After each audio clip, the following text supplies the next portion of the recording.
Hasiko gara, edo... Bai, ezta?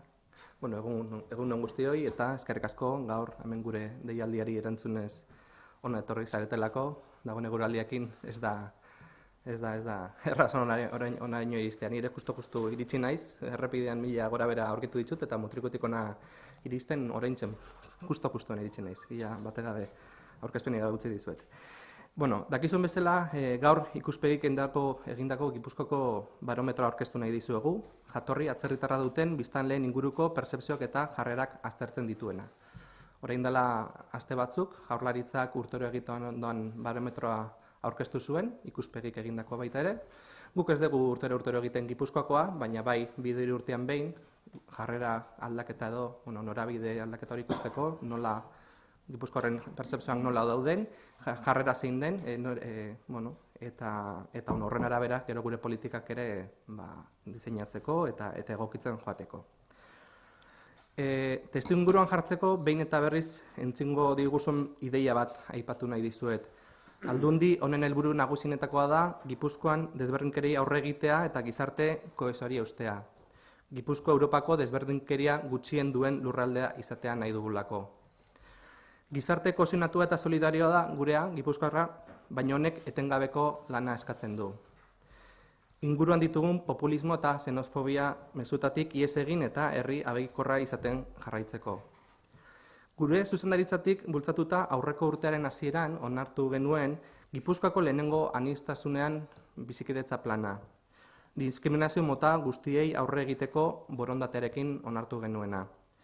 Plan horretan esaten da, Gipuzkoa anitza dela, eta ez migrazio mugimenduetatik bakarrik, baita genero, sexu, orientazio, erlijio, sinesmengatik eta beste hainbat faktorerengatik ere gure lurraldea anitza da. Eta aniztasun horrek gure lurraldea aberastu egiten du. Eta diskriminazio eza izan behar da gizarte anitz hori kohesionatzeko eta bizikidetza bultzatzeko giltzarri nagusienetako bat. Zuzendaritza honen egiteko da beraz, arrazakideari eta xenofobiari aurre egitea. Eta horretarako gure gizartean txertatuta dauden aurre iritzi, pertzepzio eta jarrerak ezagurtu behar ditugu. Datu eta azterketa zehatzak behar ditugu, ondoren horiei aurre egiteko politika egokiak diseinatzeko. Jarraian ikuspegiko Arkaitz Fullaondori pasako diotitza, berak azalduko dizkigu zehaztasun handiago ikerketaren emaitzak, baina aurreratuko dizuet datuak erakusten dutela migrazioek eragindako aniztasuna Gipuzkoarrek modu positiboan ikusten dutela. Orokorrean jarrera ireki batekin eta ez arazo moduan ikusten dutela. Tolerantzia indizeak 60,52an kokatzen dira, krisi aurreko egoerara itzuliz, eta 2014ko 57tik gero eta gehiago aldenduz. Beraz, hor ikusten dugu jogera garbi bat. Konkretuki Gipuzkoan inkestatutako 8,8ak baino ez du bat-batean erantzun immigrazioa arazo badela. Eta 4ak bakarrik arazo hori ikusten du arazo pertsonal moduan. Atzerriko etorkinen presentzia, segurtasun falta eta delinkuntziarekin lotzen dituztenak ere nabarmen egin dute behera. 5.10 urtetan, hori datu oso esanguratsua da. Baina bestalde, ikerketa honek hobetu beharreko hainbat eremu ere agerian jartzen dizkigu, eta datozen urtetarako lanildoan gure politikan eta gure lanildoen nondik joan beharko luketen edo iskat markatzen edo erakusten digu bidea. Eta bukatzeko datu bat bakarrik aipatu nahiko nuke, gainontzekoak Arkaitzek azalduko dizkugu, xehetasun gehiagokin, eta da errefuxiatuei harrera egitearen aldeko jarrerak nabarmen egin dutela gora Gipuzkoan. Gipuzkoan, Euskal Autonomia Erkidegoko beste lurraldekin alderatuz, dexente handiagoa da jarrera hau. 10 urtetan 15tik 50 pasa da, mugari gabe, asilo eta babesa eskatzen duten pertsonak gurean hartzearen aldeko jarrera. Eta beste 52ak baldintza batzuekin, baina pertsona hauek hartzearen aldeko jarrera erakusten dute baita ere. Iruditzen zait, niri pertsonalki hau ez dela kasualitatez lortzen. Egia da, erakunde publikoen, gure edo Jaurlaritzaren politikak norabide honetan jarrita daudela, baina aipatu nahiko nuke adibide moduan, Tamari eta antzerako egitasmo batzuk, gure lurraldean daudenak, lagundu dutela azken aldian, gure gizartean, migratzaile eta refuxiatuen errealitatea gertuagotik ezagutarazten. Eta askotan, edo gehienetan esango nuke, ezagutza handiagoak, empatia eta jarrera baikorragoak ere sortzen dituela gure artean. Beraz, aipatu nahiko dute, azpimarratu, eta eskerrak ere bai eman iniziatiba, ekimen horiei, gizarte zibiletik sortzen dianak, eta gure artean horrelako atxikimendu handi bat sortu dutenak. Eta beta besterik gabe, Arkaitz Fuiondori pasatuko dietu hitza, igual gazteleraz pare bat korte. Solo decir que hoy os hemos convocado para presentaros el barómetro que la Diputación Foral de Guipúzcoa ha encargado a Ikuspegi.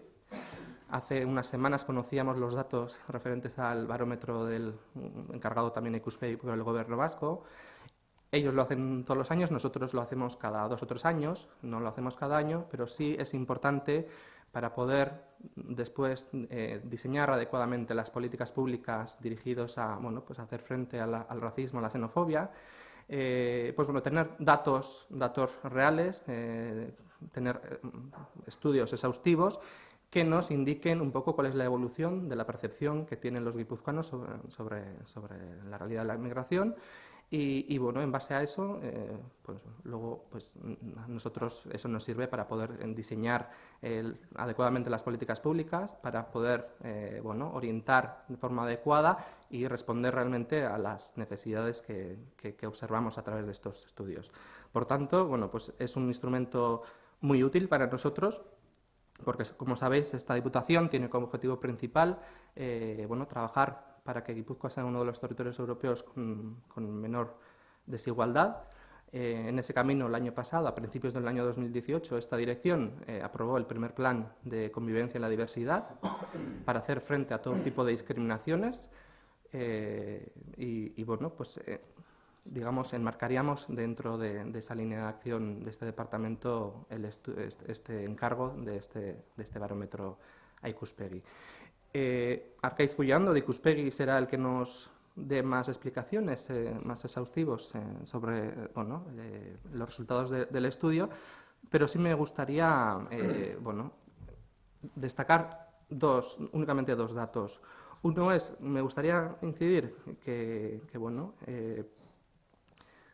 Guipúzcoa es un territorio solidario, cohesionado, que no ve el fenómeno de la migración como un problema, y eso es muy importante. O sea, el porcentaje de guipuzcoanos que cuando se les pregunta cuáles son sus preocupaciones, los problemas que ven en Guipúzcoa, muy pocos contestan mencionan la inmigración como un problema. Por tanto, se ve la migración como algo positivo, algo que enriquece a la sociedad guipuzcoana. Y por otra parte, también resaltaría, y sobre todo en el caso guipuzcoano, en estos 10 años ha habido una gran evolución de las actitudes favorables a acoger a personas refugiadas, aquellas que piden asilo, tanto migrantes, pero sobre todo a refugiadas en nuestro territorio. Prácticamente aquellos que piden, que aceptan que Guipúzcoa reciba sin ningún tipo de condicionamientos a todas estas personas que huyen y nos piden asilo, se ha duplicado en los últimos 10 años. Y yo creo que esto no es fruto de la casualidad. Evidentemente, las instituciones públicas estamos trabajando en esta dirección, tanto nosotros como el Gobierno vasco, como los municipios también, pero quería mencionar también, porque para mí tiene mucha importancia, iniciativas como el Aitamari, o otros tantos que han surgido en nuestro territorio, que han conseguido acercarnos la realidad de estas personas a la sociedad guipuzcoana, y creo que un mayor conocimiento de las realidades a veces genera mayor empatía, más información y actitudes mucho más positivas hacia esta nueva realidad. Por tanto, agradecer, subrayar estas iniciativas que están surgiendo a favor, sobre todo de acoger a refugiados en nuestro territorio y de poner el foco en la realidad, en la problemática que existe, sobre todo en el Mediterráneo. Yo creo que eso, de cara al exterior, también nos da una imagen de una Guipúzcoa acogedora, solidaria, sensibilizada con esta temática, y me gustaría subrayar este tema también. Y sin más dilaciones, bueno, le paso la palabra a Arkaitz Fullaondo, técnico de Ikuspegi, bueno, que él nos podrá dar mucha mayor detalles del estudio. Zure da hitza, Arkaitz. Bai, bueno, eskerrik asko, Jon. Arkaitz Fullaondo naiz, Ikuspegi Euskal Immigrazioaren behatokiko ikertzailea eta Euskal Herriko Unibertsitateko irakaslea eta soziologoa.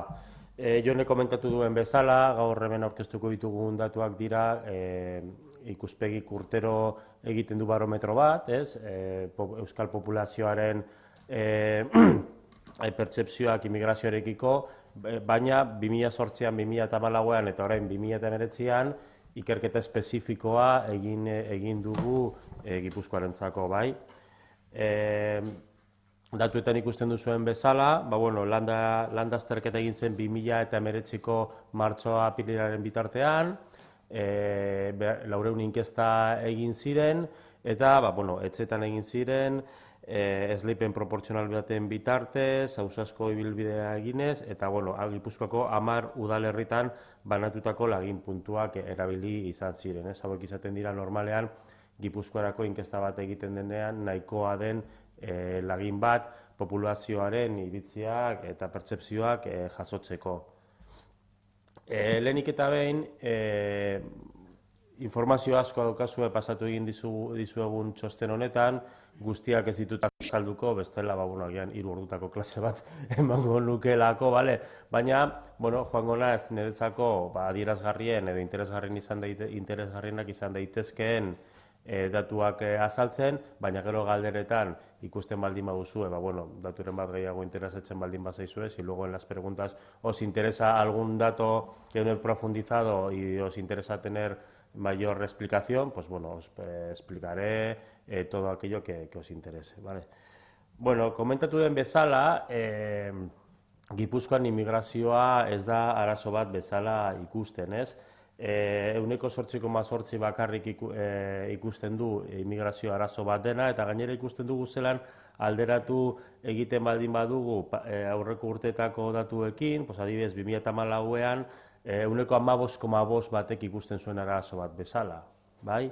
Orain 2019an 8,8 bat. Ikusiko ditugu bilakaera datuetan zelan orokorrean aurreko gehien bat 2014ko datuekin alderatuta datuak orokorrean onera jo dute eta erabat erlazionatuta dago egoera ekonomikoarekin, bai? Bai Euskadi mailako barometroa aurkeztu egin genuenean, ikusi egiten da argi eta garbi zelan egoera ekonomikoa txarrera doanean, immigrazioarekiko jarrerak eta pertsepzioak txarrera jotzen dute, eta ekonomiak aldiz gora egiten duenean, edo hobekuntza bat ematen denean, jarrerak positiboak izaten dira, ez? Zergatik, hein handi batean, immigrazioarekiko populazioak duen jarrera oso erlazionatuta dagoela behar izan sozialekin, bai? Eta egoera ekonomikoarekin. Orduan, kontutan izan beharreko aldagai bat. Baina, oroar ikusten duguna da, zelan, immigrazioa ez da arazo bat bezala ikusten, eta badago beste datu bat oso garrantzitsua, immigrazioari buruzko pertsepzioak eta jarrerak aztertzen ditugunean, kontutan izan behar dugu pertsepzioa jarrera subjetibo bat dela. Bai, ez da jarrera objetibo bat. Hau da, berez, la percepción es una cuestión subjetiva y por lo tanto está muy influenciada por la misma percepción que se tiene del número de la población extranjera que existe en la población en nuestra sociedad, ¿no? Pues teniendo en cuenta los debates que pueden surgir en las calles, las noticias que vemos en los medios de comunicación.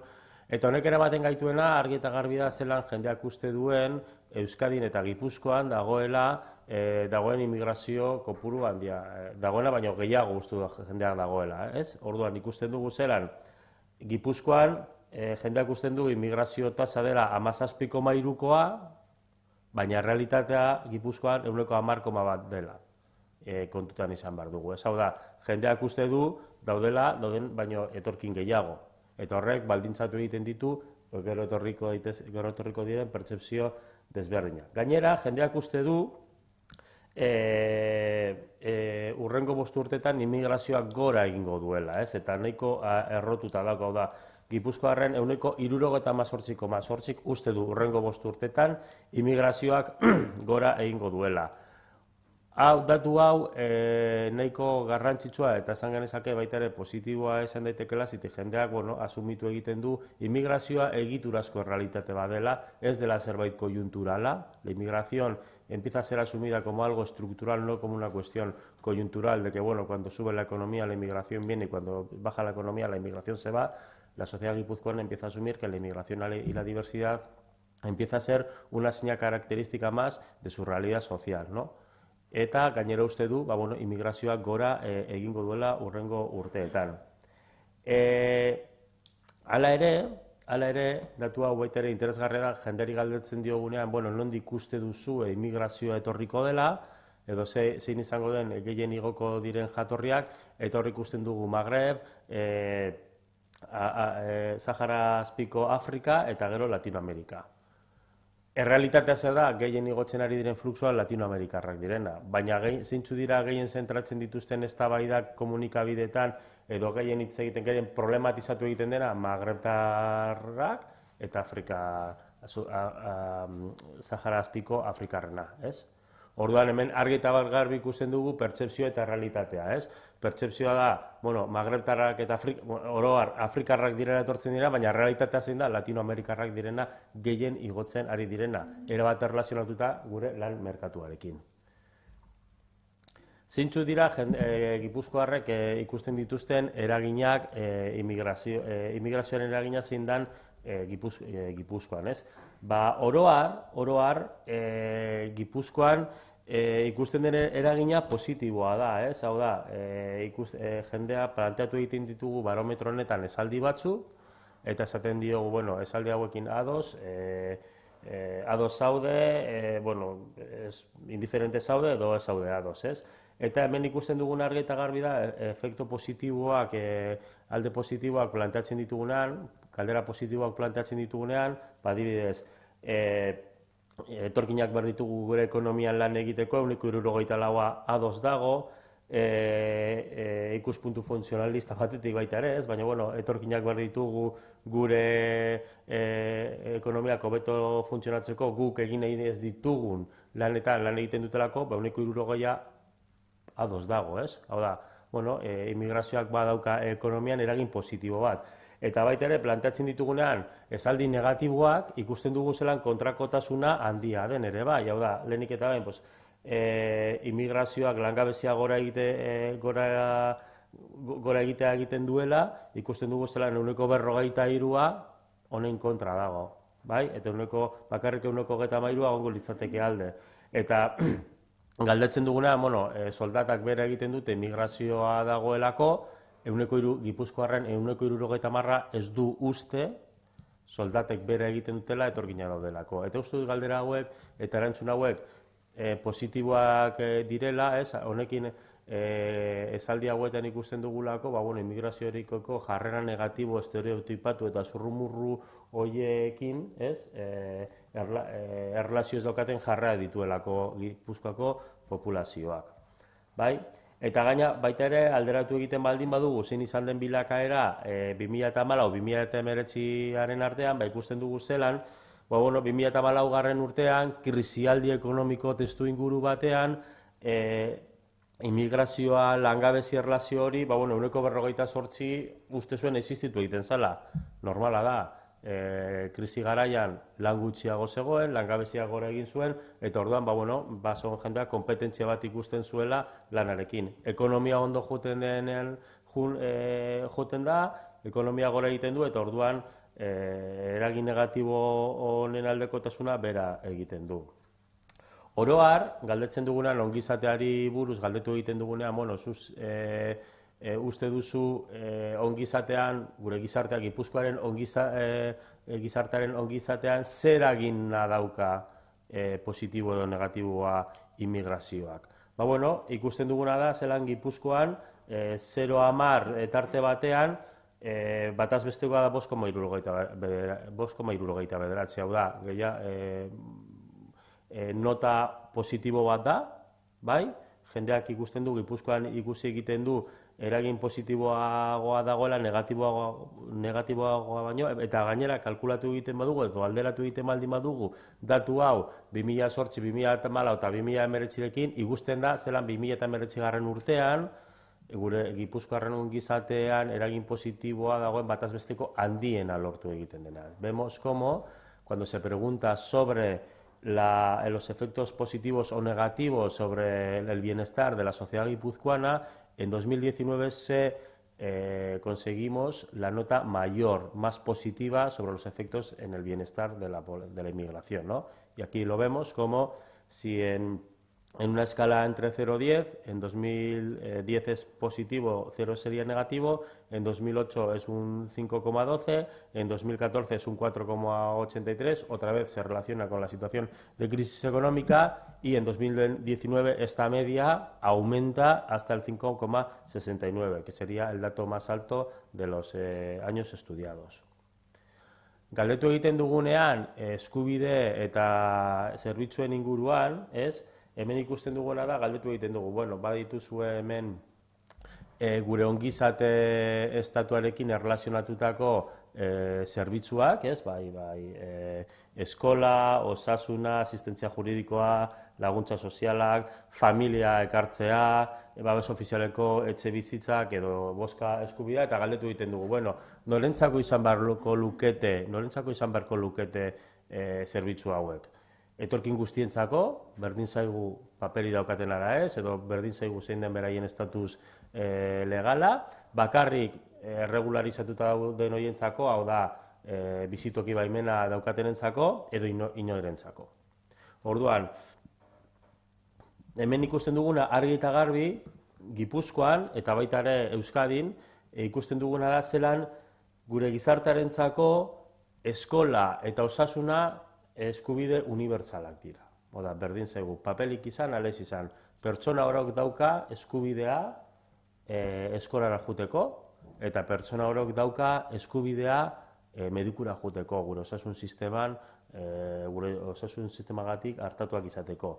Aldiz, beste eskubideetan uste dugu, bueno, hauek ez ditugu unibertsal bezala ikuste bakarrik erregularizatuta dauden pertsonentzako. Eta hemen sartzen dira asistentzia juridikoa, hemen sartzen dira laguntza sozialak, hemen sartzen dira familiak hartzea, babes ofizialeko etxe bizitzak, edo bozka eskubidea. Orduan argi eta garbi ikusten da, zelan dauden baita ere gure ongizate estatuaren bi pilar nagusiak, ¿no? O sea, se ven como universales los dos pilares fundamentales de nuestro sistema de bienestar hasta ahora, que es la educación y la sanidad, donde la sociedad guipuzcoana los asocia como derechos universales, que independientemente de que la persona tenga papeles o no tenga papeles, toda persona tiene derecho a ser atendida por el servicio, por Osakidetza, y toda persona tiene derecho a asistir a la escuela pública.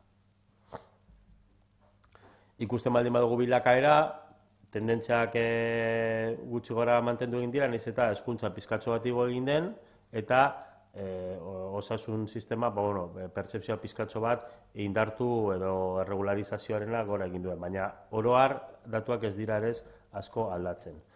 Zein da Gipuzkoan gizarteak ikusten duen elkarbizitza eta erlazio eredua. Eta hau, garrantzitsua da, datu hauek garrantzitsuak dira, erakusten digutelako zelan ulertu egiten den Gipuzkoan immigrazioarekiko eta aniztasunarekiko izan behar dugun elkarbizitza eredua.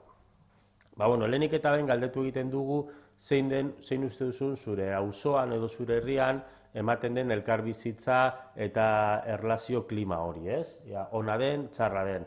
Hemen planteatu egiten dugu 0-10 eskala bat, 10 oso positiboa, oso erlazionak, eta 0 oso txarrak, eta ikusten duguna argi eta garbi da zelan 2014-2019 datuak alderatu egiten baldin baditugu, Gipuzkoarrentzat elkarbizitza klima hori hobera egin du, eta hobera egin du nabarmen.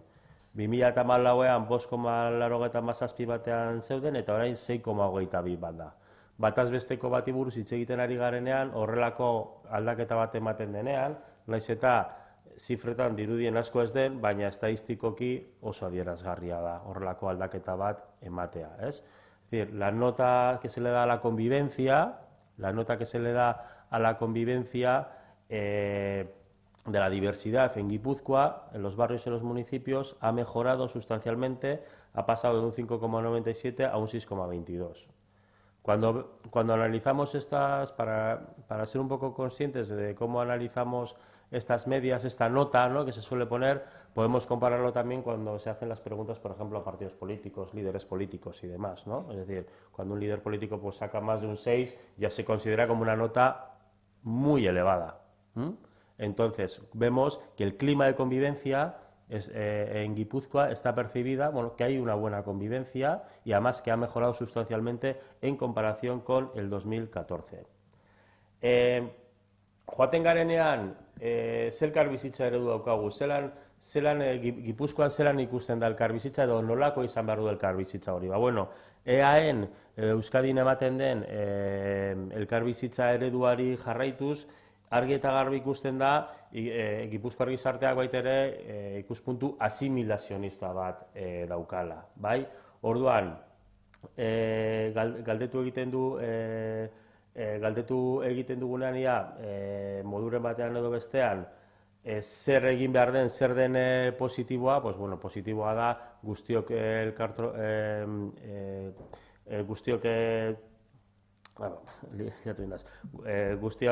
behar ditugula usadio desberdinak, ez? Eta baita ere ikusten dugu beste alde batetik immigrazioak hobetu egiten duela eta aniztasuna gure bizitza kulturalak hobetu egiten duela, ez? Eta baina baita ere uste dugu guztiok ezagutu behar dugula eta hitz egin behar dugula bertako hizkuntza.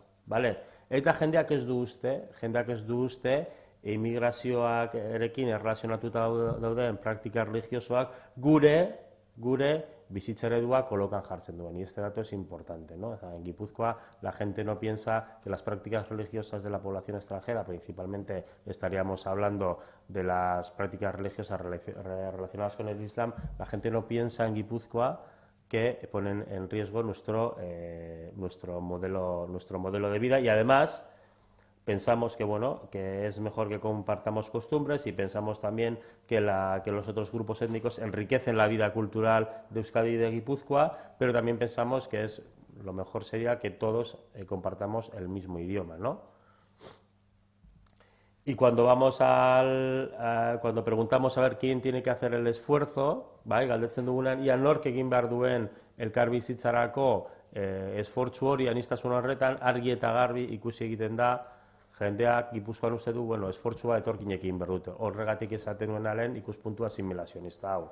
Beraiek hartu behar dituzte gure ohitura, gure baloreak, beraiek egin behar dute esfortzua, baina guk ez dugu egin behar esfortzurik beraien balore eta ohiturak hartzeko. Horregatik esaten dugu ikuspuntu asimilazionista baten aurrean gaudela. Euskadi baita ere, eta normalean nahiko ohikoa den ikuspuntu bat. Baita ere mundu mailako beste herrialde batzuetan. Orduan, cuando preguntamos a ver quién tiene que hacer el esfuerzo, pues el 69% dice que está en contra de que nosotros y nosotras, ¿no?, que los guipuzcoanos y las guipuzcoanas tengan que hacer el esfuerzo de adaptarse a sus patrones culturales. Cuando preguntamos si estás de acuerdo con que ellos y ellas tienen que hacer el esfuerzo, las personas inmigrantes tienen que hacer el esfuerzo, pues el 81% está de acuerdo. Además, el 72% está de acuerdo cuando preguntamos que las personas inmigrantes deben de abandonar las partes de su religión o cultura que entren en conflicto con nuestra legislación. Hau da, gatazkatsuak diren, lehen ikusi dugun bezala uste dugu erlijioak ez duela jartzen zalantzan gure bizitza, gure gizarte eredua, baina bai uste dugu, kasu batzuetan, gatazkaren bat baldin badago, beraiek gatazka hori ematen denean, gehien gure legediarekin, beraiek hori alde batera, erlijioarekin erlazionatutako aldagai hori alde batera utzi beharko luketela. Eta hala ere, también la gente al final, si preguntamos si es necesario un esfuerzo compartido, ¿no?, una lógica intercultural, ¿no?, de tanto las personas migrantes extranjeras como autóctonas, que hay que hacer un esfuerzo compartido para la convivencia, pues el 79% dice que está a favor, ¿no? Es decir, En el fondo vemos, por las diferentes preguntas, que existe un asimilacionismo, pero también existe un contexto donde, bueno, si me preguntas que al final los dos y las dos tenemos que hacer el esfuerzo, pues no te voy a decir que no, ¿no? Entonces hay ese momento un poco ambivalente que está bastante relacionado con cómo vemos nosotros y nosotras el fenómeno de la diversidad derivada de la inmigración, ¿no? O sea, en general hay un contexto positivo para darse ese proceso de integración, existe una idea positiva de la inmigración con un efecto positivo, pero eso no nos tiene que llevar a unas lecturas complacientes porque se ven, cuando entramos un poquito más al detalle, pues bueno, que hay algunas cuestiones que hay que trabajarlas. Hemen ikusten duguna da, bueno, esaten duguna gainera, ez? Hau da, etorkinak ikusten baldin badugu bilakaera, beraiek egin behar dutela esfortzua gure jarrera, gure kulturak eta tradizioak hartzeko, bueno, jarrera hau gora egin du. Jarrera honek gora egin du. Bale, gero, estereotipoekin, edo, bueno, zeren ikusten ditugu pertsona etorkinak, bueno, ez, pues, matxistak baldin badira, begikorrak, solidarioak, langileak, responsableak, eta, onak baldin badera, eta alderatu egiten ditugu gurekin, pues, bakarrik dago aldagai bat, ikusten duena jendea gurekiko oso ezberdinak direna, eta da matxismoarena. Matxismoarena. Gipuzkoarren 73,8ak uste du, etorkinak gipuzkoarrak, baina matxistagoak direla. Baina gero beste aldagaietan, ikusten dugu, berdin edo are gehiago, agian gu baino gutxiagoak direla. Vale, cuando hablamos del mantenimiento de las pautas culturales, aquí lo que vemos es un poco el grado de tolerancia hacia las pautas culturales y comerciales que tiene la población extranjera y que te genera diversidad, y de alguna manera es qué es lo que más aceptamos y qué es lo que menos aceptamos de esa diversidad. Bien, entonces lo que vemos claramente es que en Guipúzcoa y en Euskadi lo que más se acepta son, pues bueno, aquellas pautas culturales y comerciales de las que nosotros y nosotras también nos beneficiamos y que nos dan esa idea un poco de multiculturalismo que a veces hemos definido como un multiculturalismo epidérmico, ¿no? Es decir, bueno, pues que abran restaurantes, ¿no? Que abran restaurantes que tengan tiendas, que tengan sus propios comercios de alimentación, ¿no? O sea, toda la parte comercial que está relacionada con la inmigración está valorada de una manera positiva. ¿Cuándo empiezan las cosas ya a ponerse un poquito más complicadas? Pues cuando entramos en el idioma, ¿no? Que hablen su propio idioma, que ocupen el espacio público, que construyan sus templos religiosos. Aquí principalmente la gente está pensando en las mezquitas, que vistan como en su país de origen y que tengan sus propios centros de enseñanza. Es decir, aquellos elementos o el grado de tolerancia de los guipuzcoanos y las guipuzcoanas hacia las pautas culturales y comerciales de la inmigración es muy claro. Todo lo que tiene que ver con el comercio gusta, se ve como algo positivo, pero cuando se empiezan ya en cosas más de mayor diferencia cultural, que igual tienen mayor profundidad, ¿no? El tema del idioma, el tema de, bueno, el uso del espacio, el uso del espacio público, el tema de la religión y demás, pues ahí ya la perspectiva es la población es bastante más reacia a que se den esos patrones. Eta hemen ikusten dugu baita ere, janskera, ez? Agian hau oso adierazgarria da, ez? Eta planteatu egiten ditugu janskera mota desberdinak, eta argi eta garbi ikusten dira zelan, bueno, hemen dituzu ez, janskera zapia eta bar, eta ikusten dugu zelan aurpegia erabat estalita, emakumeek aurpegia erabat estalita eramatea ez da onartzen. Orduan burka eta nikaba ez dira onartzen. Txadorra, bueno, onarpena handiagoa da, baina kontrakotasuna nahiko garrantzitsua da. Eta gero bestetan, pues, zapia ez da arazo bat bezala ikusten populazioaren gehiengoarentzako, ez? Eta hau oso erlazionatuta dago erlijioarekin, eta oso erlazionatuta dago emakumearen asuntoarekin eta matxismoaren asuntoarekin. Bale, zeintzu dira begikor ikusten ditugun jatorri guztiak ez dira berdin ikusten, jatorri guztiak ez dira modu berdinean onartzen, edo jatorri guztiek ez daukate simpatia maila handiena, ez? Eta ben ikusten duguna da, argi eta garbi, zeintzu dira hoberen onartu, Gipuzkoar gizarteak hoberen onartzen dituen etorkinak, Europar Batasunekoak, Europar Batasuneko pertsona bat baitere etorkina da, ez? Kontua da, ez dugula etorkin bezala etiketatzen, ez? Alemaniako bat ona hemen bizitzara tornean, atzerritar bat bezala ikusten dugu, ez? Ez diogu etorkin hitza jartzen, ez? Hor baita ere, badago klase sozial elementu garrantzitsu bat. Gero, Argentinarrak, gero hemen interesgarria ikusten Sahara azpiko Afrikarrak eta Afrika beltza, bai? Zelan, nahiz eta hizkuntza ezberdin bat izan, nahiz eta pobrezia goera batean handiagoan izan, Gipuzkoan ondo ikusia, simpatia maila handia daukaten populazioa dira, gero Latinoamerikarrak, eta zeintzu dira txartoen ikusten direnak, eta jonek komentatu duenaren arira, Pakistandarrak, Asia aldetik datozenak, Errumeniarrak, eta argi eta garbi, Magrebtik datozen etorkina. Gero eta diferentzia kultural eta linguistiko eta arras handiagoa, gero eta simpatia maila txikiagoa. Eta hemen ikusten dugun argi eta garbi da, islamari buruz galdetu egiten dugunean, ez? Jendeak bai Gipuzkoan eta Euskadin ez dauka islamarekiko konfiantzarik. Bai, 0-10 eskala batean, konfiantza 2,58 horretan kokatu egiten da. Eta oso relazionatuta dago, esta desconfianza hacia el Islam está muy relacionada con las otras variables que han ido saliendo, ¿no? El tema de la religión, el tema del machismo, el tema de etcétera, etcétera, etcétera, ¿no? También de estereotipos que hay en nuestra población.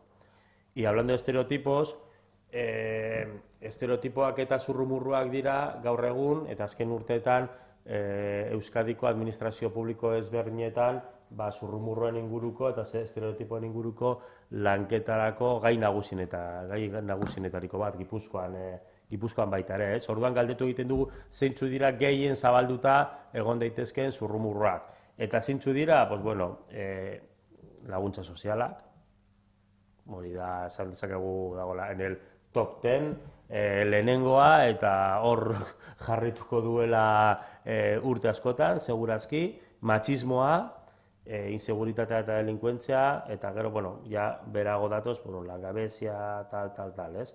Baina, laguntza sozialekin, matxismoarekin eta inseguritatearekin erlazionatutako estereotipoak dira nagusia. Hala ere, ikusten baldin badugu zein izan den bilakaera, ikusten dugu zelan, laguntza sozialarekin erlazionatutako estereotipoa o este estereotipo relacionado con que las personas inmigrantes se benefician excesivamente con el sistema de protección social, pues en Guipúzcoa en el año 2019 se obtiene el mejor dato, ¿no? Es decir, sigue siendo mayoritario, el 51% de la población guipuzcoana asume este estereotipo, pero también este año el 29%, prácticamente un tercio de la población guipuzcoana, está en contra de este estereotipo, el dato más elevado en comparación con el 2008, 2014 y el 2019. Lo mismo ocurre con el machismo.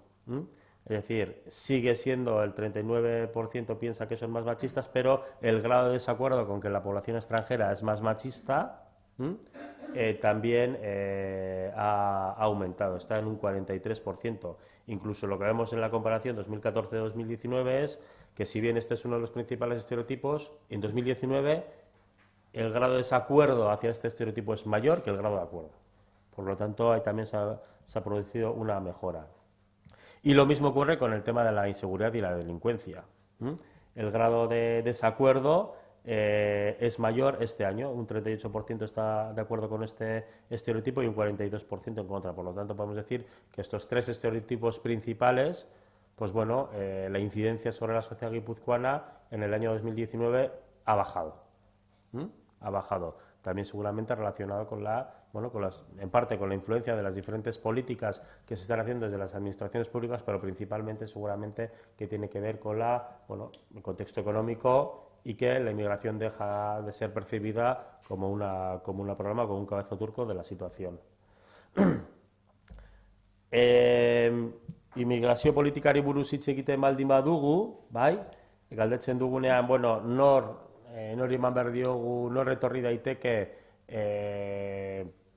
ona bizitzera, galdetzen dugu ez, etorri daitela edonor inolako traba legali jarri gabe, 21% dago horren alde, baina populazioaren 41,8%, Gipuzkoarren 41,8% uste du ona etortzeko beharrezkoa dela lan kontratu bat izatea. Hau da, lanarekin erlazionatutako politika migratorioa da gehien bat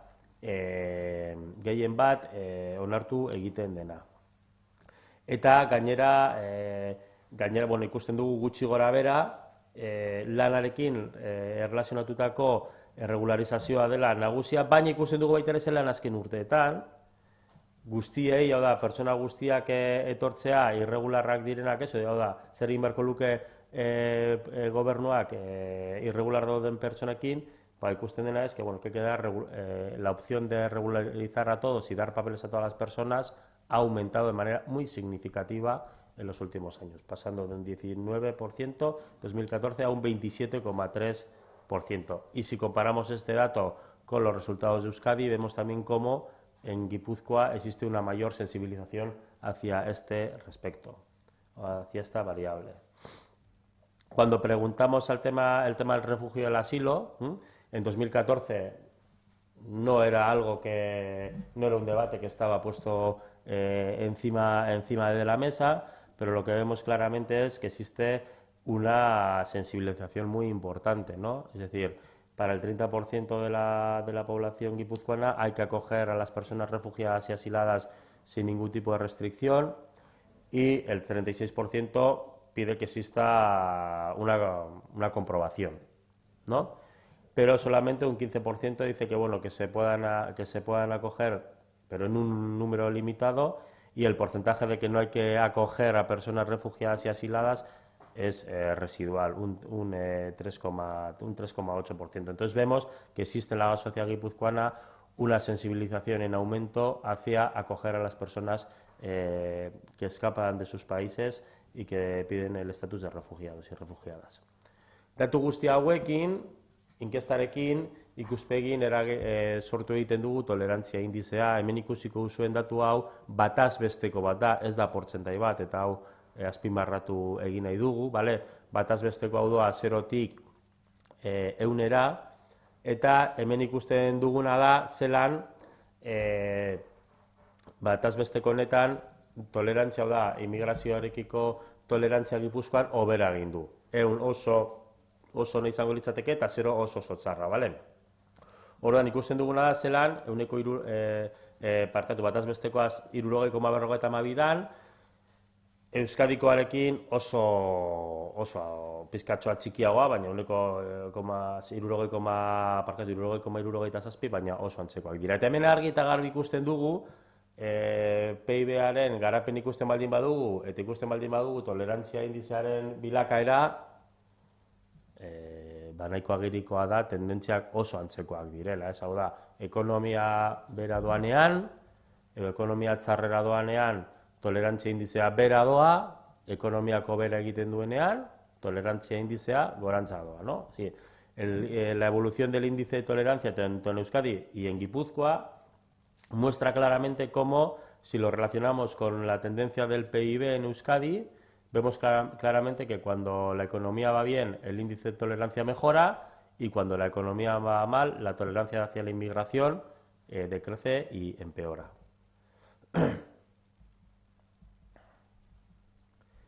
Orduan, ondorioetara joaten baldin bagara, ikusten duguna da, argi eta garbi zela, immigrazioa ez da arazo bat.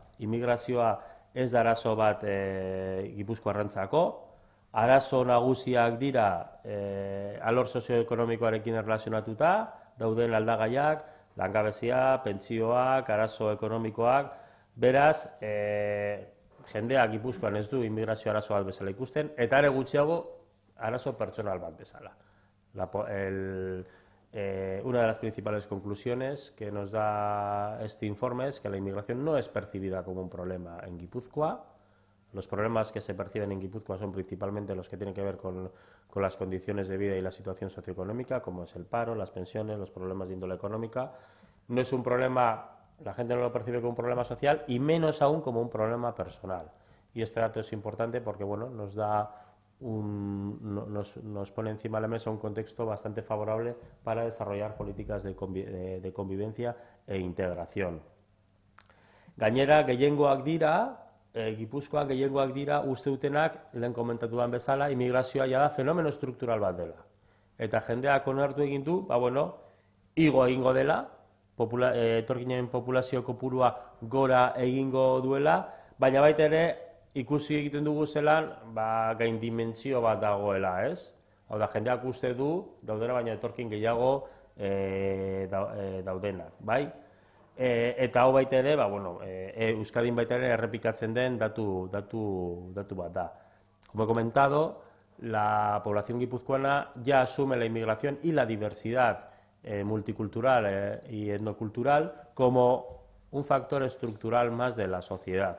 Ya no se ve la inmigración como algo coyuntural, como algo que llegará y ya se marchará, sino que ya se ha asumido que ya es una parte más, una característica más de la sociedad guipuzcoana, ¿no? Esa diversidad, y eso sí, también se ve que la población guipuzcoana ve la inmigración desde una perspectiva sobredimensionada, piensan que hay muchos más de los que hay realmente.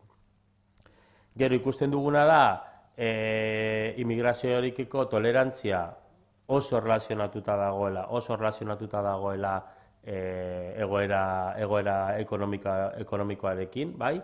Hau da, ekonomia hobera doanean tolerantzia indizea gorantza doa, ekonomia txarra joaten denean tolerantzia indizea berantza doa, bai? Eta orduan ikusten duguna da, zelan, oso erlazionatuta dago Euskadiko beste lurralde batzuekin. Zeintzu dira dauden immigrazioarekiko dauden prekauzio nagusienak? Gehien bat erlazionatuta egon daitezkenak aurreritziekin edo zurrumurroekin, gehien bat ongizate sistemarekin eta bar. Hala ere, eta hau datua oso garrantzitsua da, Gipuzkoarrentzat ongizate sistema ez du bakarrik izan behar bertokoentzako. Bai? Gipuzkoarrek ez dute ikusten ongizate sistema bat bakarrik izan behar duela bertokoentzako. Eta gainera uste du, bai hezkuntza eta bai osasuna, zerbitzu unibertsalak izan behar direla, ¿no?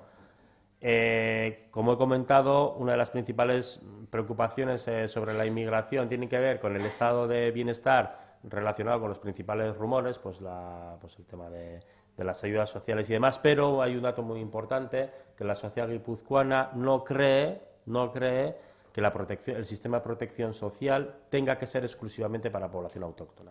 No lo cree. Por lo tanto, este dato es muy importante porque genera un contexto idóneo también para la puesta en marcha de políticas de integración, y además la sociedad guipuzcoana considera que tanto la educación como la sanidad son derechos universales.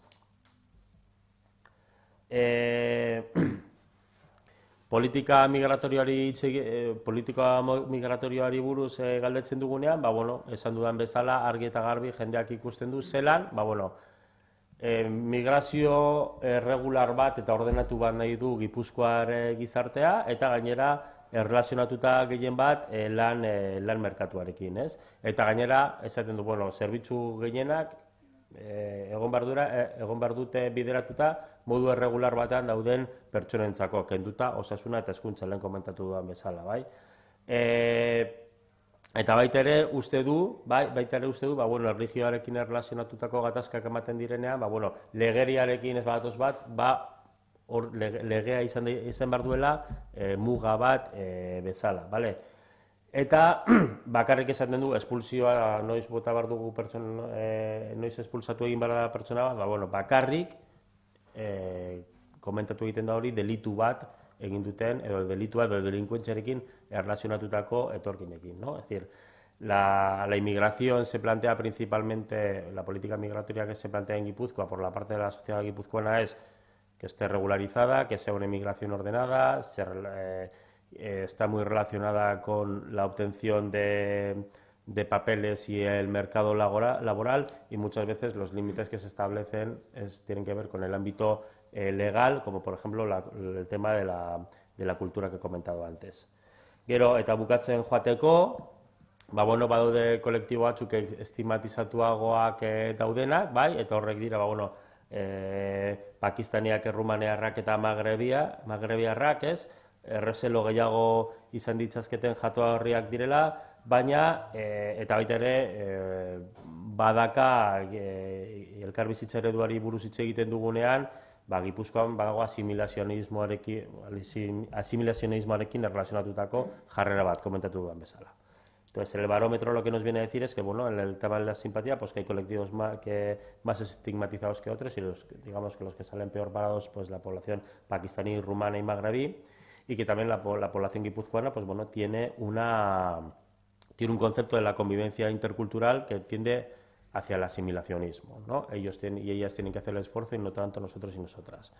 Eta bukatzeko, tolerantzia indizearekin tolerantzia indizea landu egiten dugunean, ikusten ditugu immigrazioarekiko jarrera txar badaukaten pertsonen artean 3 talde desberdindu ditzazkegu, ez? Bat, izango litzateke pertsona xenofoboak egoeraren araberakoak, bai?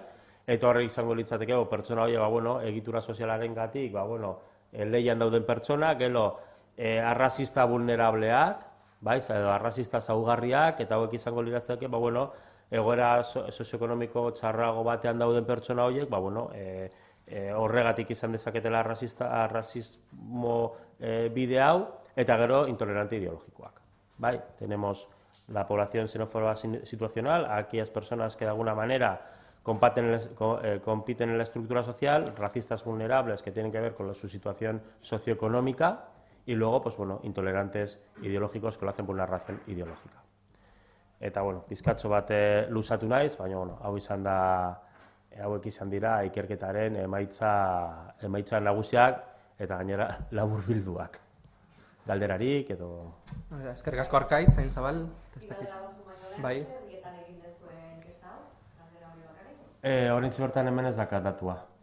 Ez, baina herriak hautatzerakoan ez ditugu ikusten herri bakoitza, baizik eta herriaren ezaugarriak, biztanleria kopurua, ze baiaratan edo ze zonaldetan dauden kokatuak, bai, horren arabera egiten da analizia. Baina muestra handia da, orduan, Gipuzkoako herri gehienetan.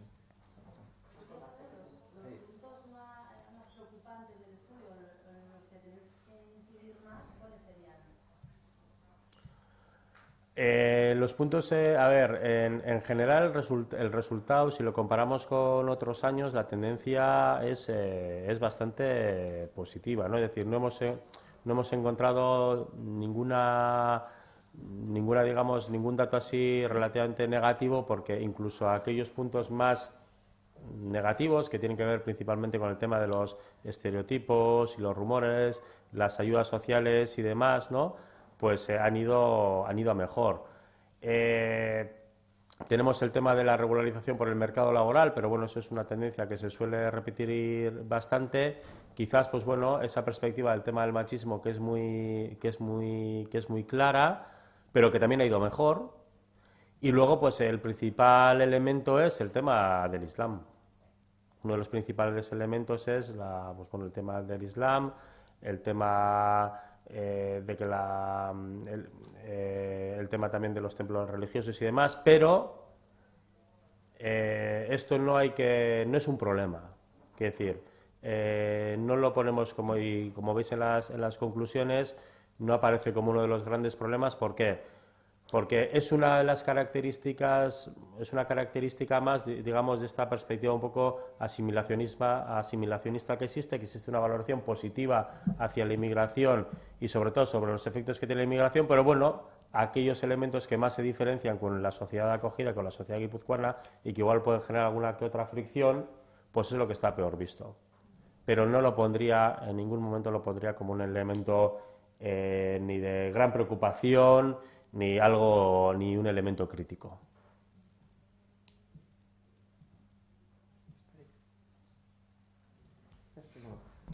Beste galderarik ez baldin badago, eskerrak eman etorri zaten guztioi, eta, hurrengo arte.